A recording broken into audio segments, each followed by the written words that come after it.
2017 question 12, part A, we want to factorise n squared minus 11n plus 18. Now the factors of n squared are definitely n by n. Possible factors of 18 would be 18 by 1, 9 by 2 and 6 by 3. Now if we want to get 11 or minus 11, we're going to have to use a 2 and a 9. Now if you multiply 2 by n, this gives 2n. If you multiply n by 9, this gives 9n. What we need to get exactly is a minus 11n. That means we'll need a minus 2n and a minus 9n. So these two add together to give the minus 11n. So that means we need a minus with the 2 and we need a minus with the 9. So the correct factors then are n minus 2 times n minus 9. For B, we want to factorise fully wy minus 1 plus w. Now in the first two terms, the most we can factorise out is a y, and when you take out a y, you're left with w minus 1.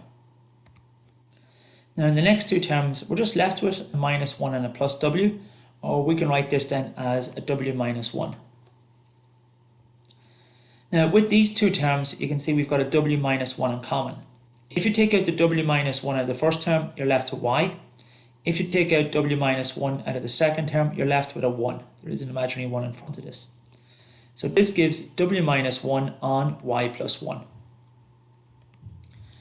In part C, we want to find the value of 5 over 3x minus 2 minus 7 over 6x minus 12 when x is 4. So anywhere we have an x, we're going to replace it with 4. So this will be 3 by 4 minus 2 followed by 6 by 4 minus 12. Now 3 4s are 12, take away 2 is 10, so that's going to simplify to 5 over 10 minus 7 over 6 4s are 24 minus 12, and that would be 12. So you get 5 over 10 minus 7 over 12, and using our calculator that works out then as minus 1 over 12.